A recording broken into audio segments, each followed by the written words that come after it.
Au lendemain de la Première Guerre mondiale, la situation en Italie est précaire. Le traité de Versailles n'a pas donné les bénéfices escomptés à l'État italien, l'Italie obtenant le sud de Tyrol ainsi qu'une partie de l'Istrie, sans Fiume et l'Albanie promise et confirmée dans son indépendance. Les caisses de l'État sont presque vides, la lire a perdu une grande partie de sa valeur pendant le conflit et le coût de la vie a augmenté de 450%. Les matières premières manquent et l'industrie ne réussit pas à transformer la production de guerre en production de paix pour absorber l'abondante main-d'œuvre qui a augmenté en raison du retour des soldats du front. Dans une telle situation, aucune classe sociale n'est satisfaite et une profonde peur d'une possible révolution communiste s'insinue dans la classe bourgeoise. L'extrême fragilité socio-économique conduit à de fréquents désordres réprimés par des méthodes sanguinaires. C'est dans ce contexte que va apparaître dans la société italienne un nouveau parti politique, avec à sa tête un journaliste italien. Nous voici donc arrivés à un nouvel épisode de notre série consacrée à la période de l'entre-deux-guerres, 6 parties génériques.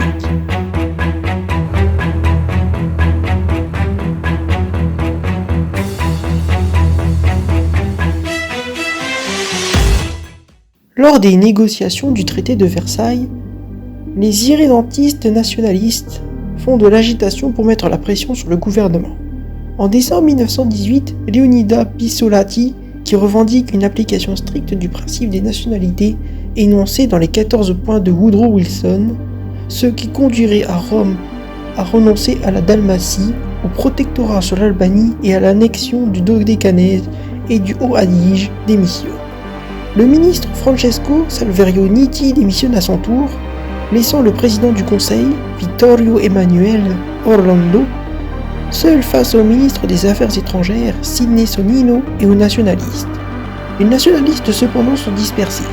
D'un côté, les disciples d'Enrico Corradini, regroupés autour de l'Association nationaliste italienne et de l'Idea Nazionale, et de l'autre, ceux de Giovanni Papini et de Giuseppe Prezzolini. Enfin, les futuristes, composés de Mario Carli, Filippo Tommaso Marinetti et Giuseppe Bottal.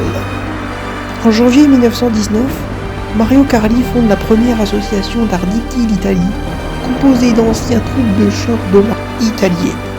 En septembre 1919, Gabriele D'Annunzio incite les régiments de l'armée italienne à se mutiner et à le suivre à Fiume, aujourd'hui Rijeka en Croatie. Occupés par les Italiens, les Français, les Britanniques et les Américains, depuis novembre 1918, Fiume est à l'époque majoritairement italien, mais ses faubourgs et son arrière-pays sont slovènes. Le président des États-Unis, Woodrow Wilson, rejette les demandes d'annexion du gouvernement italien, représenté par le président du Conseil, Vittorio Emanuele Orlando, et propose de lui accorder un statut de ville libre. Manu Militari, D'Annunzio force la main à Orlando en installant un gouvernement révolutionnaire avec l'objectif d'affirmer l'italianité de la commune de Carnaro. Cette action est un exemple pour le mouvement fasciste qui sympathise immédiatement avec le poète et copiera notamment l'uniforme des Arditi, les futurs chemises noires. Cependant, cette intervention échoue car la pression internationale entraîne l'intervention de l'armée régulière italienne, ce qui est le Noël sanglant de 1920 avec un bilan de 54 morts dont 22 au Danube. Parmi les couches sociales les plus mécontentes et les plus sujettes à la propagande nationaliste qui, après le traité de paix, enflamme et alimente le sentiment de la victoire mutilée, émergent les organisations d'anciens combattants, et en particulier celles qui recueillent les ex-arditi, les fameuses troupes d'assaut italiennes, auprès desquelles, en plus du mécontentement généralisé, s'ajoute le ressentiment causé de ne pas avoir obtenu une reconnaissance à la hauteur des sacrifices, du courage montré au cours des dures années de combat sur le front. La première association Arditi est créée à Rome en janvier 1919 par le futuriste Mario Carli, suivi d'une seconde à Milan à l'appel de Marinetti et du capitaine Ferruccio. Benito Mussolini et son journal Il Popolo d'Italia appellent alors à une réunion le 19 mars 1919 qui regroupe une soixantaine de personnes à Milan. Venant de milieux variés, mélangeant les personnes issues du futurisme, les nationalistes et même les révolutionnaires, la réunion accouche à la création du faisceau milano de combat, dont le bureau inclut Mussolini, Vecchi et Michele Bianchi, un ex-dirigeant anarcho-syndicaliste, interventionniste de gauche de l'Unione Italia del Lavoro, ou l'UIL. Benito Mussolini est né le 29 juillet 1883 à Preda-Appio.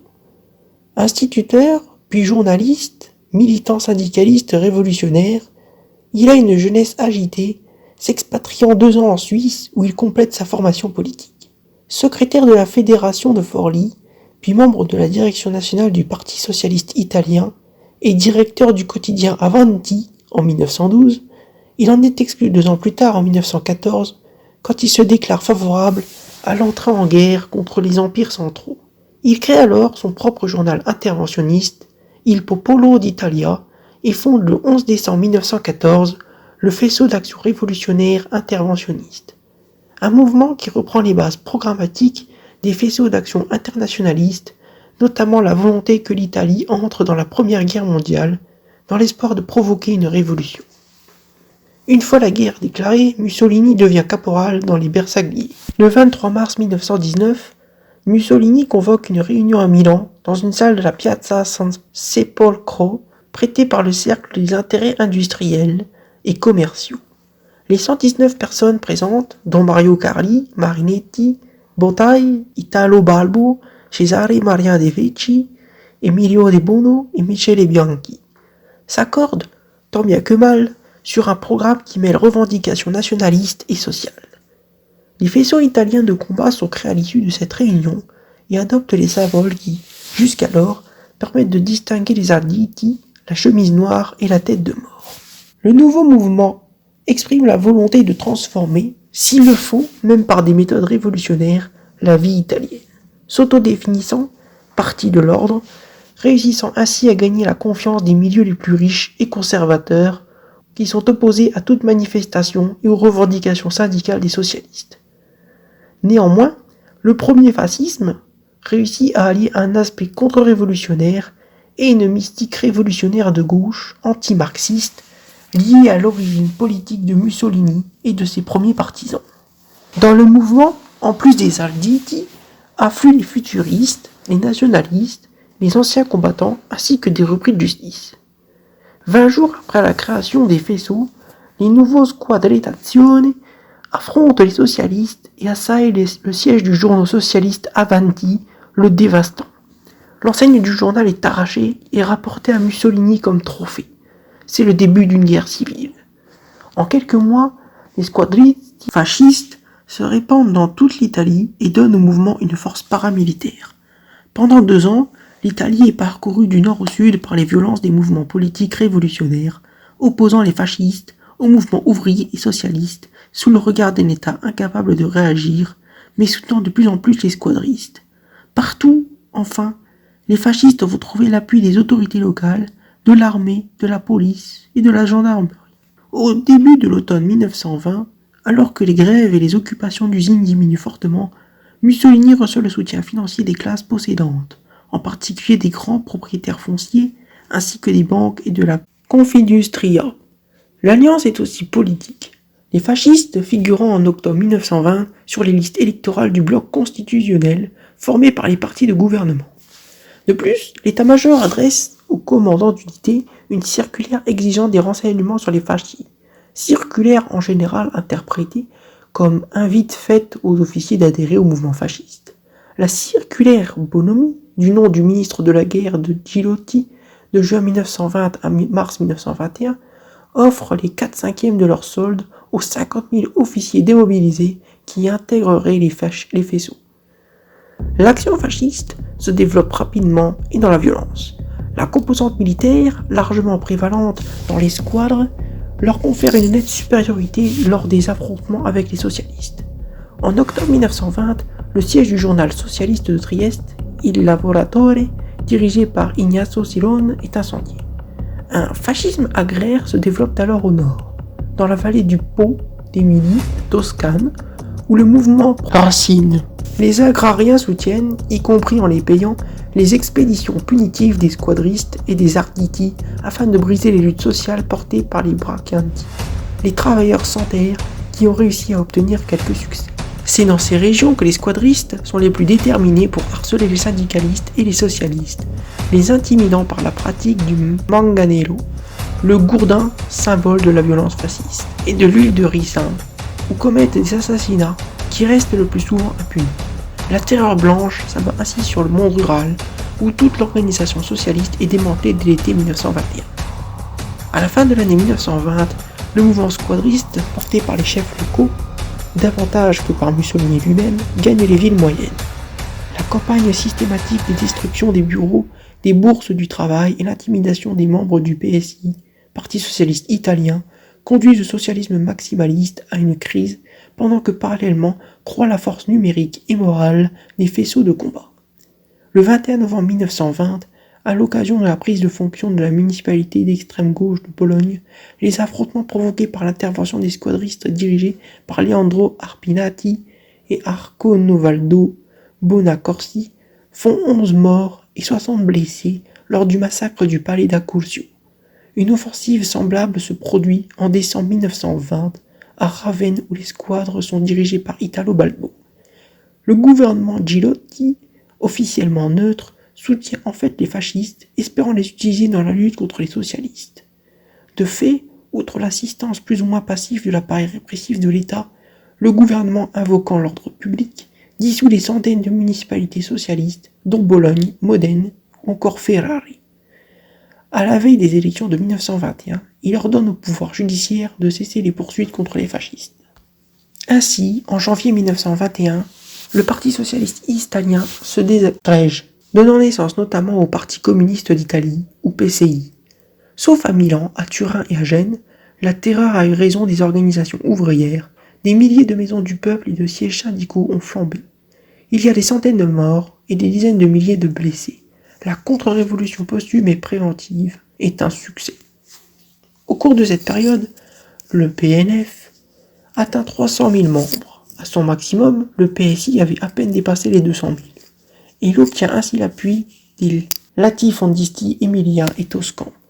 Après le congrès de Naples, au cours duquel 40 000 chemises noires appellent à marcher sur Rome, Mussolini estime le moment propice pour une action et non un contingent de 150 000 squadristi sont rassemblés dans toute l'Italie pour marcher sur Rome, la capitale, le 26 octobre 1922.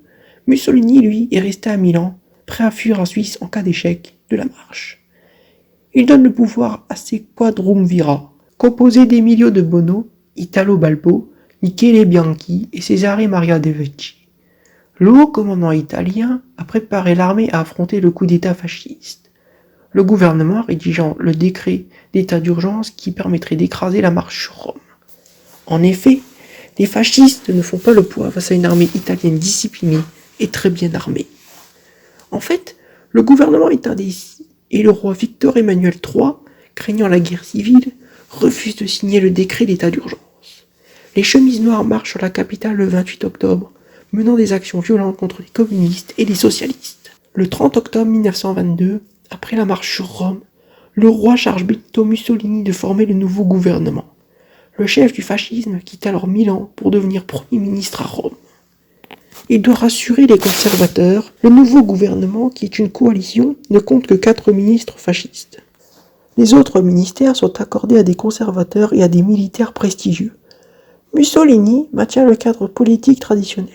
Le roi Victor Emmanuel III reste sur le trône, la Chambre des députés et le Sénat sont maintenus, la presse d'opposition continue de paraître. Les chemises noires, au groupe armé du fascisme, quittent Rome. Cette modération permet le ralliement d'hommes politiques et d'intellectuels de premier plan. Parallèlement, pour réduire l'influence de l'opposition de gauche, les chemises noires se déchaînent dans les provinces. Elles y attaquent violemment les locaux et les militants syndicalistes, socialistes et communistes. La grève est interdite, la fête du 1er mai est supprimée. En octobre 1922, à la suite d'un vote des députés et des sénateurs, Mussolini obtient les pleins pouvoirs pour 1 an. La dictature légale commence. Une nouvelle loi électorale décide que la coalition de partis qui obtient au moins le quart des voix gagne les 2/3 des sièges des députés. Grâce aux moyens financiers des industriels et des grands propriétaires ainsi qu'à la violence intimidatrice des chemises noires, les élections législatives d'avril 1924 sont un succès pour les fascistes. La coalition conservatrice, qu'ils dominent, obtient 4,3 millions de voix et 372 députés. Les opposants, avec plus de 3 millions de voix, ne disposent que de 144 sièges. Secrétaire général du Parti socialiste unitaire, Giacomo Matteotti avait dénoncé les élections truquées d'avril 1924. En juin 1924, un groupe de squadristi l'assassine, provoquant la sécession aventiniana. Nombre de députés de l'opposition refusant de siéger au Parlement. Le 3 janvier 1925, Mussolini déclare assumer personnellement la responsabilité politique, morale et historique des actes des squadristi, allant jusqu'à dire « Si le fascisme a été une association de criminels, je suis le chef de cette association de criminels ». Pour couper court à toute agitation, Mussolini instaure un régime d'exception.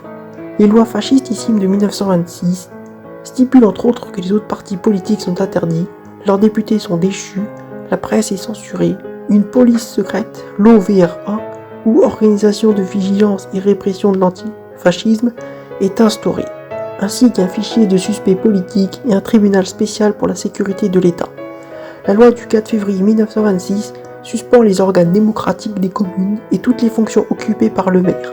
Les commissions et le conseil municipal sont transférés à un podestat nommé par décret royal pour 5 ans irrévocable à n'importe quel moment. Cependant, la résistance au régime mussolinien à travers l'action clandestine est essentiellement le fait de militants du Parti communiste. Ces derniers étaient mieux préparés à l'activité clandestine que les militants des autres partis par la structure de leur organisation et du fait d'avoir été victimes de la répression systématique des autorités. Tout au long de la dictature, le PCI a été capable de maintenir sur pied et alimenter un réseau clandestin, à diffuser des brochures et des journaux de propagande, infiltrer les syndicats et les organisations de jeunesse fascistes. Plus des 3/4 des condamnés politiques entre 1926 et 1943 sont des communistes. Une organisation d'embrigadement de la jeunesse, les Opera Nazionale Balilla, est mise en place en 1926, tandis que l'œuvre nationale du temps libre, ou Opera Nazionale dopo lavoro, maintient l'embrigadement des Italiens hors du temps de travail.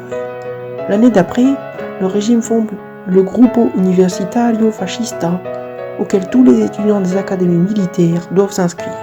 Le Grand Conseil du fascisme, à la tête duquel siège Mussolini, et qui comprend le Quadrumviri de la marche sur Rome, ainsi que le président du tribunal spécial, ou encore le secrétaire du Parti national fasciste, devient un organe constitutionnel en 1928. Il nomme notamment les ministres, les députés et la direction du parti unique. Le fascisme italien a une aspiration totalitaire.